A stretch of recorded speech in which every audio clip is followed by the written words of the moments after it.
So I wanted to talk about the the comparison of local bond and molecular orbital theories. So this is, you guys have been using local bond theory this whole time in this class and also through your whole career, like all of organic.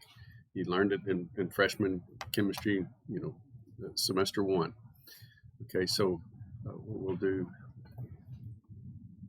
Okay, so this is the bonding theory you grew up with, local bond theory. It's also called valence bond theory. So you might hear both of those terms. They are interchangeable. So what is it? Well, the bond consists of 2 electrons, and these 2 electrons are between the bonded atoms. That's the local part of local bond theory. These are valence electrons, so that's the valence part of valence bond theory. So this is why we call it either valence bond or local bond theory. You'll see LB throughout this whole lecture as local bond, but you could as easily have written all the LBs as VBs because they're the same theory. And then the 8-electron noble gas electron configuration is unusually stable. That's definitely true. We see that from the first ionization energy data. When we were doing electron configurations, we saw that the noble gases were the hardest to ionize. This also means that if in a molecule, an atom could get 8 electrons around it, then it would be stable. We would have the octet rule, especially for carbon, nitrogen, oxygen, and fluorine. So stable molecules will have many atoms that have 8 electrons nearby. That's the local bond theory. It's also called the octet rule.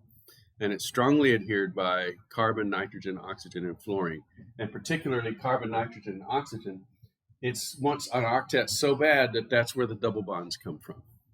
So in order to form an octet, we start making double bonds, or like in acetylene, we make triple bonds.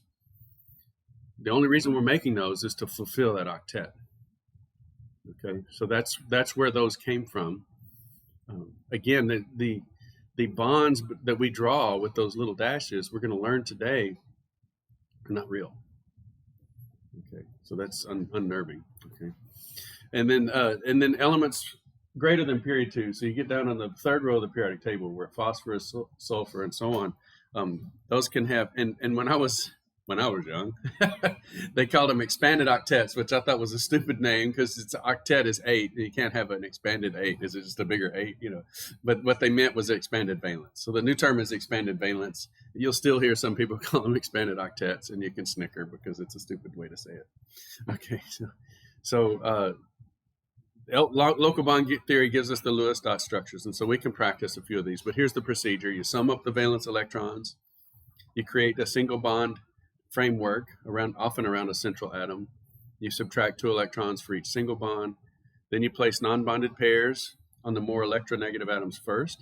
We haven't really talked about electronegativity in this class, but electronegativity is how much an atom wants electrons. And so up there in fluorine, that's the most electronegative element. It wants electrons more than chlorine or more than sulfur, way more than cesium. And so we would put our extra electrons on fluorine before we put them on oxygen, or we put them on fluorine before we put them on nitrogen. And then we subtract those from the total. And if we have any left over, then we start adding them to the central atom or to other atoms in the molecule. And then we form double bonds to give an octet for really carbon, nitrogen, and oxygen. We don't have any double bonds that work with fluorine. And so then we could also create double bonds to reduce formal charges. And that's a separate exercise. And then we use the VSEPR, the valence shell electron pair repulsion theory. So that's what this stands for. Valence shell, which is again your valence electrons. And electron pairs, they're not always pairs. If you have a double bond, it counts as a single domain. So it really should be VSEDR, I would think, electron domain repulsion. But anyway, they call it electron pair repulsion. So let's practice a little bit. We've done these throughout the semester, but we can let's jump ahead. Let's do formaldehyde since I don't want to run out of time. So the valence electrons, we have 2 times 1 for the hydrogen. So you got to add up the valence electrons, plus 4 for carbon, and then look up there at the periodic table, see where oxygen is. It's in the column 6, plus 6 for oxygen. So that's 12. So we form a single bond network. So we put carbon, single bond to oxygen, hydrogen, hydrogen. I'm putting these at 120 degrees from each other. And so we've used up 6 electrons, 2 electrons for each bond, and that's the local bond part, right? There's supposedly 2 electrons right here between the carbon and the oxygen, and the same for the hydrogens. So these are the bonded electrons, and then we have 6 left over. Put them on the more electronegative atom. We put those on oxygen. -6, we're down to 0. So we've used up all of our electrons. The NBE stands for non-bonding electrons. And so there's our Lewis dot structure for formaldehyde, but we're not quite done with the procedure. If you look at the procedure, it says, then make double bonds for carbon, nitrogen, and oxygen. And so we're looking at carbon. It does not have an octet. It only has 6 electrons around it. It wants 8. Oxygen has 8, so it's happy.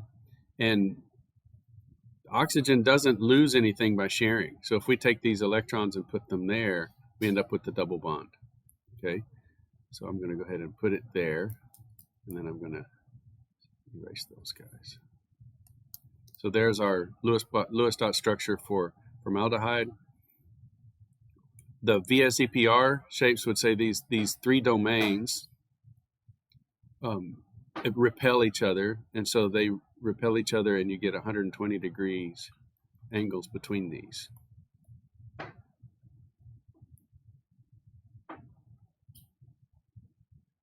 And in fact, even the pairs, I write them this way. I put 120 degrees between the pairs too, because they would repel each other. It's electron pair repulsion theory. So you see those are now spread apart from each other. Now, how do we get these angles from p orbitals and s orbitals and things like that? So this idea of electron pair repulsion theory has led to this concept of hybridization. So taking orbitals like s orbitals and p orbitals and combining them to make hybrid orbitals. So on this carbon, the local bond theory says this carbon up here has combined an s orbital plus a p orbital plus another p orbital to make three sp hybrids.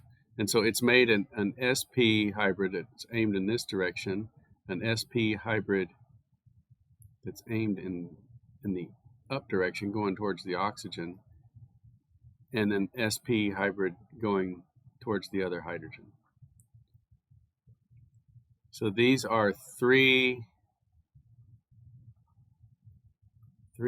equal energy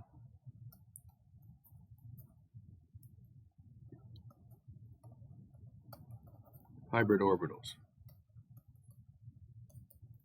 And so we call them two, sorry, there's 3 of them, so the S counts and then 2 P's. So sp2, we would call those sp2 orbitals. And they're 120 degrees apart.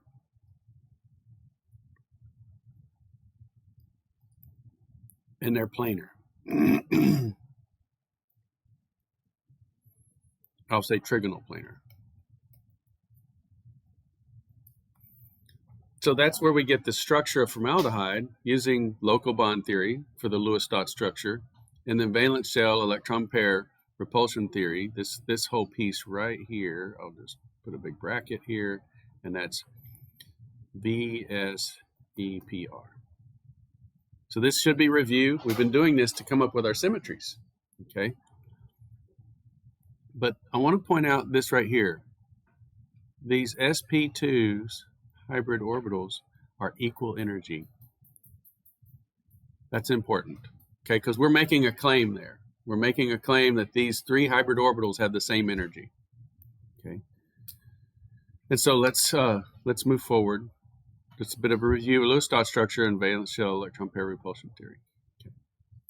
Now, this molecular structure for water or CO2 or all of these different things produce structures that match the infrared. So that hydrogen, like the water vibrations, the the hydrogen-oxygen stretching, and then the angle bend.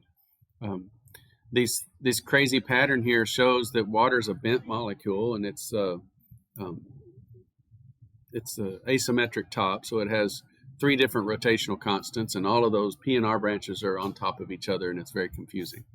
So the local bond theory gave us bent water. It has 4 electron domains that comes up with a tetrahedral and the sp3 hybridization orbitals. And then CO2, okay, is sp hybrids. It gives us a linear molecule, and that's very symmetric. If we zoom in, we see very distinct, clean PR branches, and for the bending motion, we see the Q branch. So this is great. I mean, local bond theory gives us the structure of these 2 molecules. It says water is asymmetric. It says CO2 is symmetric. Water's infrared spectrum shows that water is asymmetric. CO2's infrared spectrum shows that CO2 is symmetric. So this is a confirmation of local bond theory. So local bond theory is supported by rotational and vibrational spectroscopic data. So I'm not saying it's trash, but I'm saying it's limited. And so we'll see why it's limited today. But hey, it's a good theory if it can get us this far. It got us all the symmetries, got us the correct character tables. It got us to be able to understand vibration and rotational spectra. But now we're in the part of the course that's talking about electronic spectra. And electronic spectra is the electron cloud. So we need to really look to see if that assumption that these sp2 hybrids and so on are really there or not. Because now we can probe that. We're doing electronic spectroscopy. So we're hitting the electrons with light, and we're exciting them, and we can learn something about the electronic orbitals, the molecular orbitals. So this is the experiment that we use, X-ray or UV photoelectron spectroscopy. So we hit it with the photon source that could be X-ray or UV. This is the light that's going in, to this source here, or hitting our sample, and it's kicking out electrons. So this is the photoelectron piece, right? Photoelectron.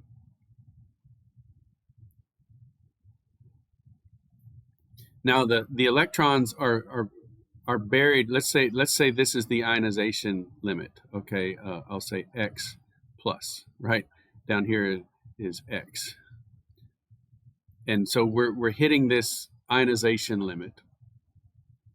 And X, the molecular or atomic species has an energy level, but that energy level is a sum of all the energies of the orbitals.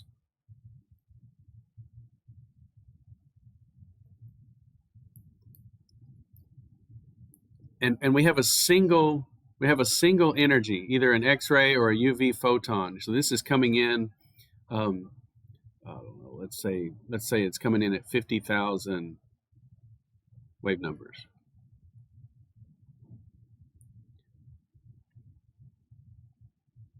And so that arrow is 50,000 wave numbers. This arrow right here, 50,000 wave numbers. And it's hitting the electrons in all of these levels. So notice something different about this energy level diagram. Notice these vertical arrows are not hitting the ion level. Like they're not, the tips of the arrows are not touching the ionized level, right? They're way above it. So we have a really strong photon source, a high energy X-ray or a high energy UV. And so the arrow's too long to go exactly to the ion. So what happens with that extra energy? It comes out in the kinetic energy of the electron. So this extra energy right here, this is the photoelectric effect. This becomes the kinetic energy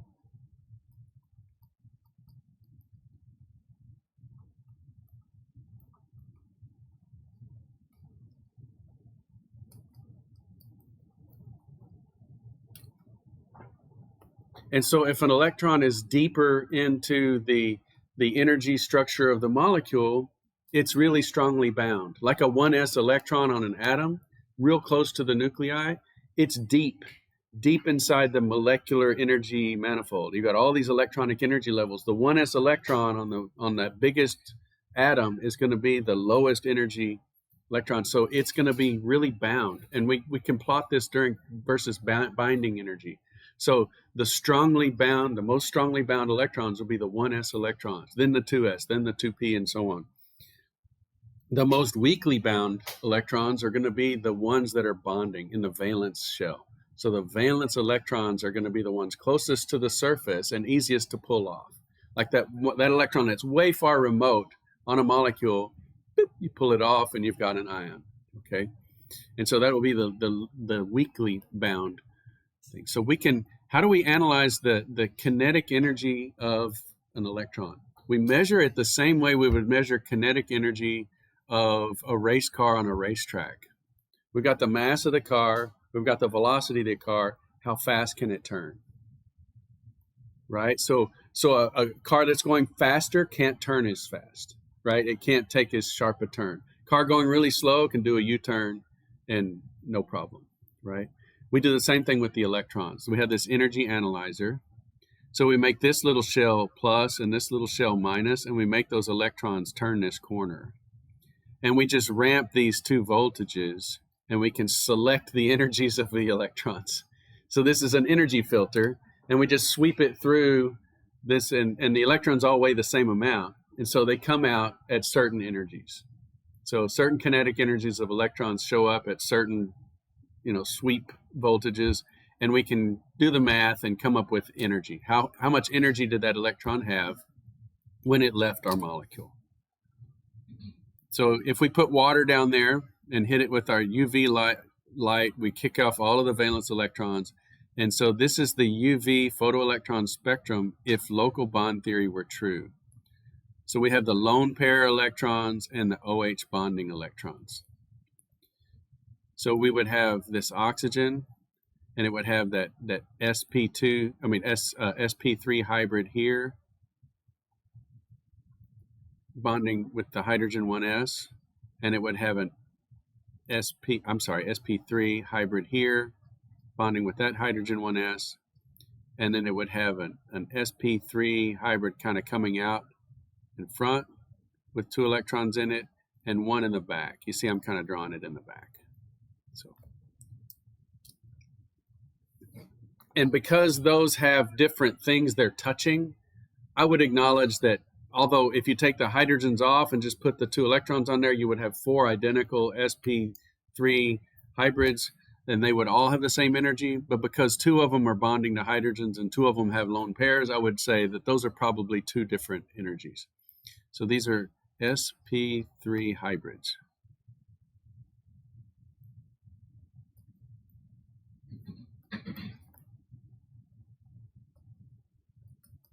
Are y'all comfortable with me saying that those sp3s are no longer exactly the same energy, but that the ones touching the hydrogens would be different than the ones with lone pairs? That kind of makes sense. And so in your homework, you're going to be asked to give the number of peaks expected in the UV photoelectron spectrum if local bond theory were true. Okay, before we move on, let's go ahead and do formaldehyde. Okay, so we just did the Lewis dot structure for formaldehyde. So let's calculate how many unique types of signals we would get from this UV photoelectron spectrum. So the carbon hydrogen orbital, and bond is going to be a particular energy because it's bonding carbon and hydrogen. So those are going to be the same. So I'm just going to draw a little A by those. The lone pairs would be the same, right? Because they're just lone pairs on oxygen. So that would be B. Now this is the one that trips people up. There's a carbon-oxygen single bond. Let's call that C, and then the carbon-oxygen double bond, let's call that D. Okay, because a single bond and a double bond, it's likely that those are different. This C would be the vertical sp3 hybrid. I'm sorry, sp2. I got to make sure I get those right so I don't confuse people. sp2.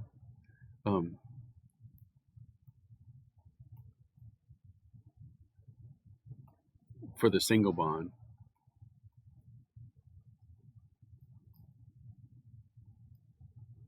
And then in organic, we realize that there's if this oxygen is also sp2, I'm going to draw this sp2s,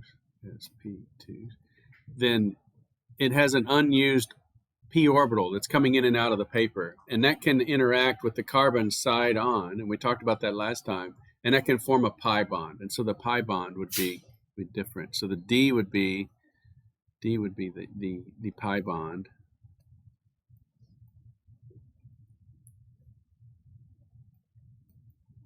Of the unused p orbitals.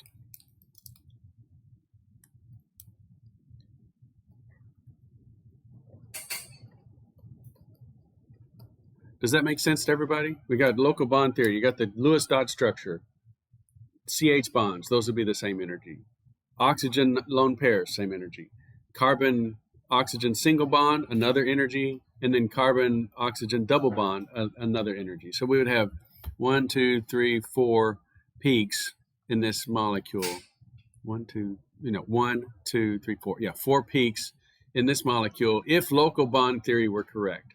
So this is, we want to like compare what kind of energy, because what we're getting here is this is the binding energy of the electrons in those orbitals. Is everybody following what we're doing? Okay. It's important for you to understand the signal we should get if this theory is true, because then we're going to look at molecular orbital theory and see what kind of signal we get. Okay. So here's the molecular orbital theory for water. We've seen this figure all the way back to the symmetry chapter, the very beginning of the symmetry. And so this does not look like sp hybrids, right? Water should be sp3. It should be an s orbital and 3 p orbitals to make sp3 hybrids. You know, these little orbitals that look kind of like this, right? An sp3 hybrid. And I'll put a question mark on that. Where is that? Well, it's not in here because that's not molecular orbital theory. That's local bond theory. So all of your hybridization is local bond theory. Okay. How many peaks would we predict from this?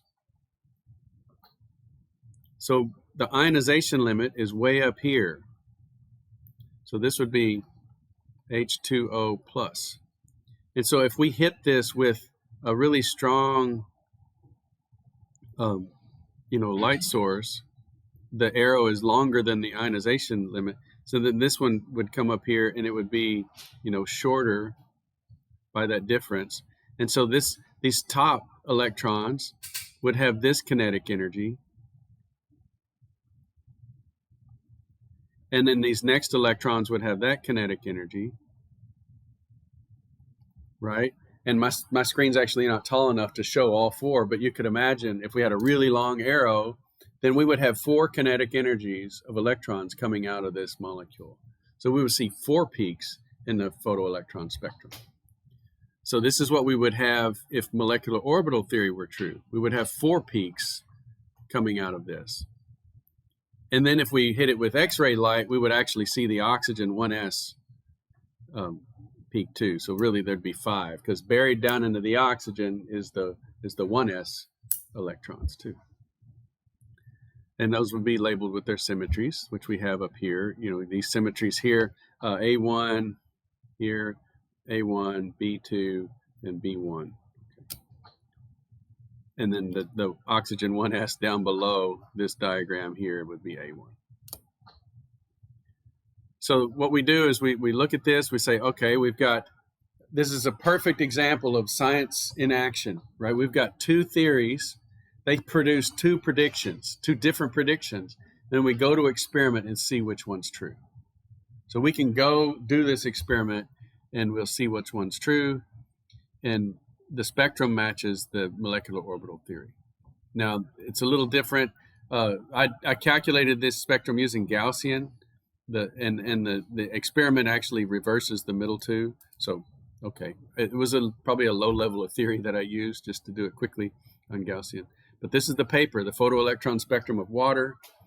in the 30 to 140 eV photon range.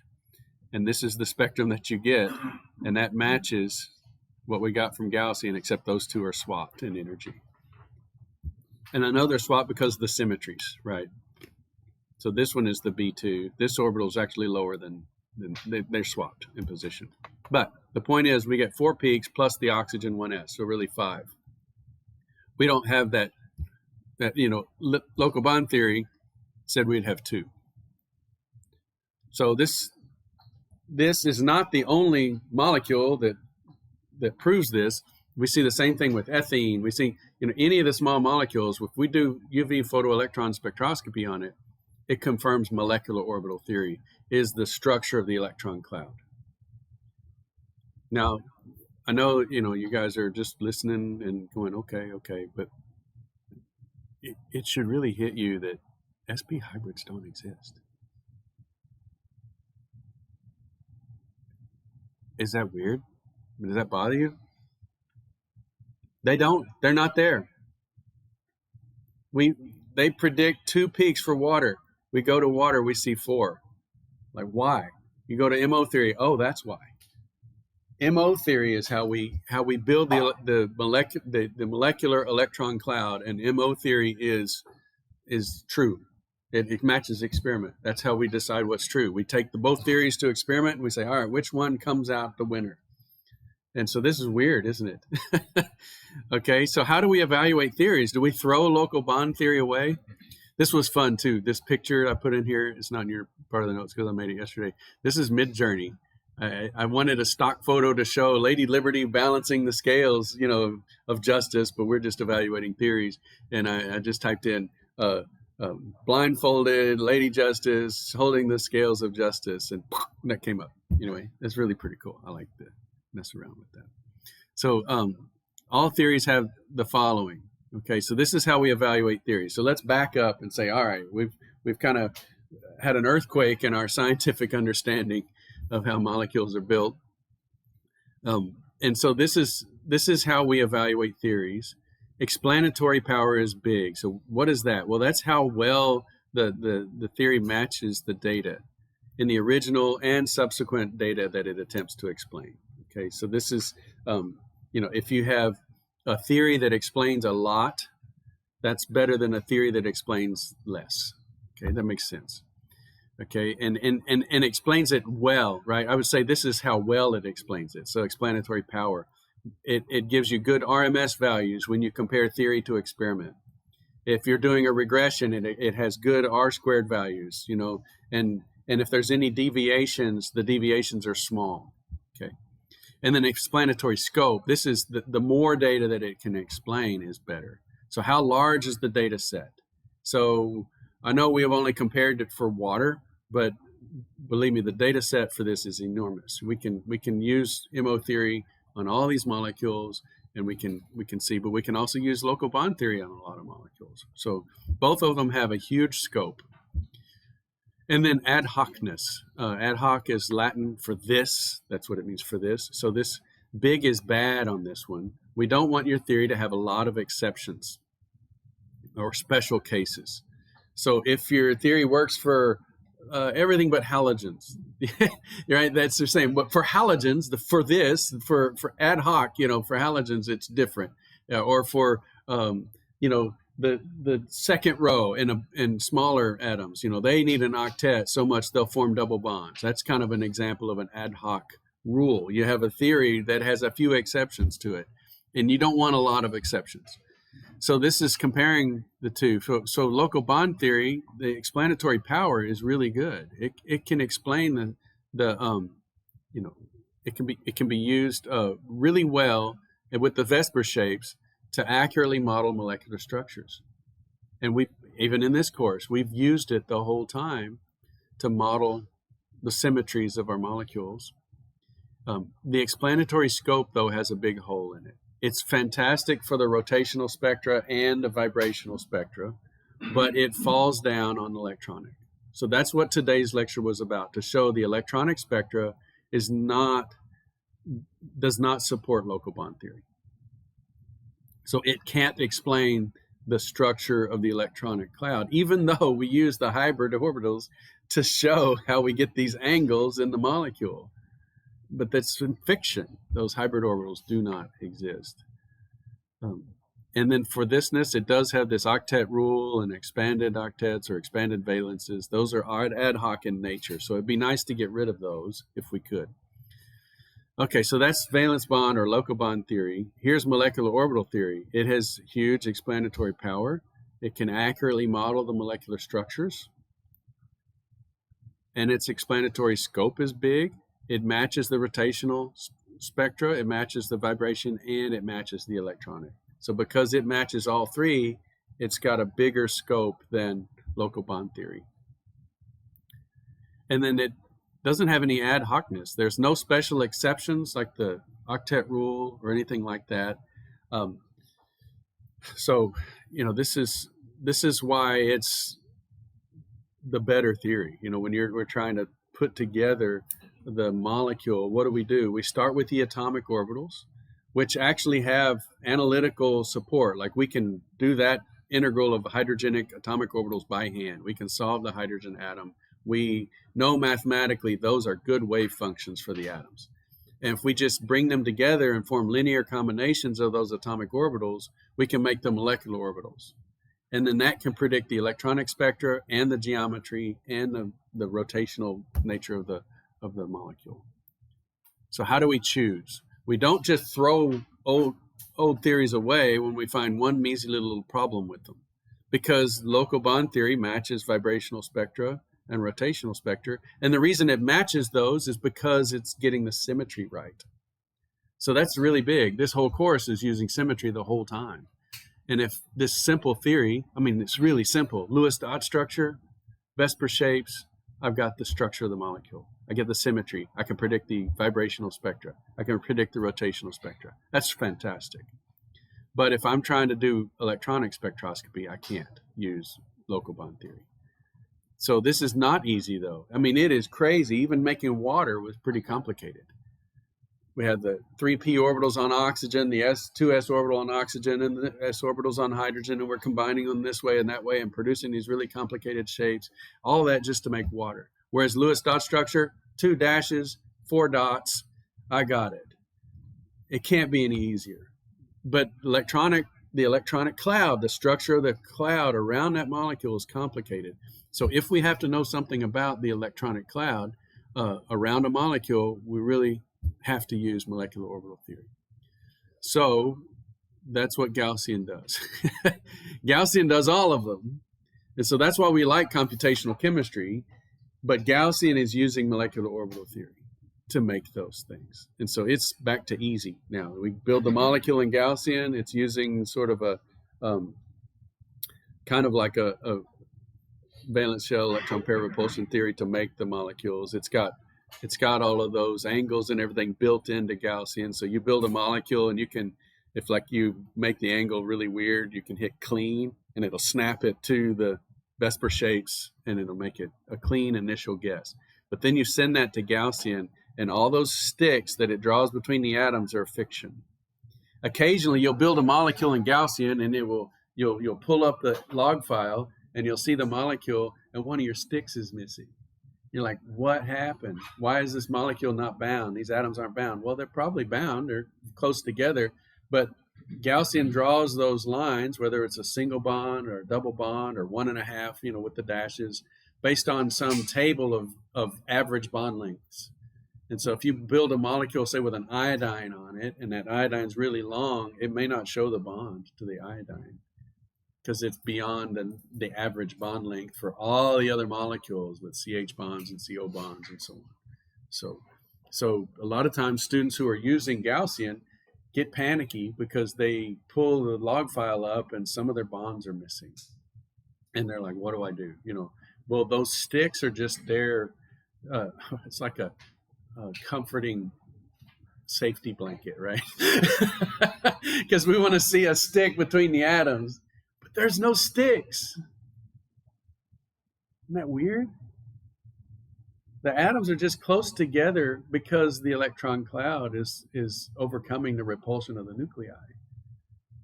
And so we draw the sticks. Just we're stuck in Lewis dot structure mentality, and we draw sticks between the bonded atoms, and we kind of think there's 2 electrons there, but there's not 2 electrons between those 2 nuclei.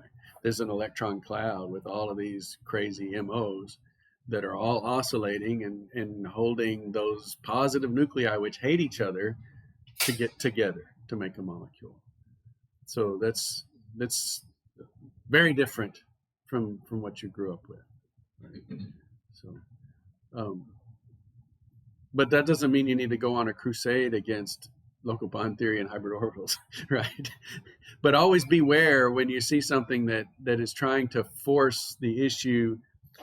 Some of the organic explanations of mechanisms, I better be careful here, overly depend upon sp hybrids and stuff like that, and they should, I think, be revisited as an explanation using molecular orbitals. And there's a lot of organic chemists that have gone to like physical organic, where they incorporate Gaussian in their research and Gaussian in their explanations. And so it's I think a much better way.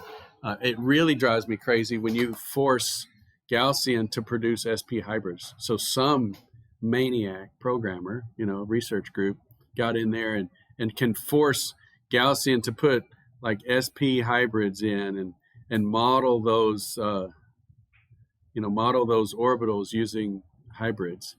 And what a shame that is, because it's not real. It's the photoelectron spectroscopy tells us they're not there. I mean, mathematically you can form that orbital with math. Okay, you can make that shape mathematically, but you can't do you can't repeat the symmetry of those things. Anyway, there's no that orbital is not in the character table. Okay, that orbital doesn't have like an A1 symmetry or anything like that. It's totally a mess. The molecular orbitals preserve the symmetry and the point group and all of that. So that's my rant against local bond theory. But it's not really a rant. It's just looking at the data. What does the data tell us about the electron cloud around a molecule? It can be disturbing when you realize that a theory that you've been told works, well, the theory does work well. Local bond theory works well for structures, vibrational spectra, the symmetry of the molecule. But when you're trying to look at the electron cloud, you need molecular orbital theory. And molecular orbital theory is tied directly to the atomic orbitals. So next time we'll start with the atomic orbitals on chlorine or bromine or whatever, and we'll make a MO diagram of those, and we'll get really good at drawing our molecular orbitals. So that's one thing I really want you to do. Maybe next time you bring some extra blank paper and multicolored pens or stuff like that, because it's a super busy diagram and you want to be able to keep track of what you're doing.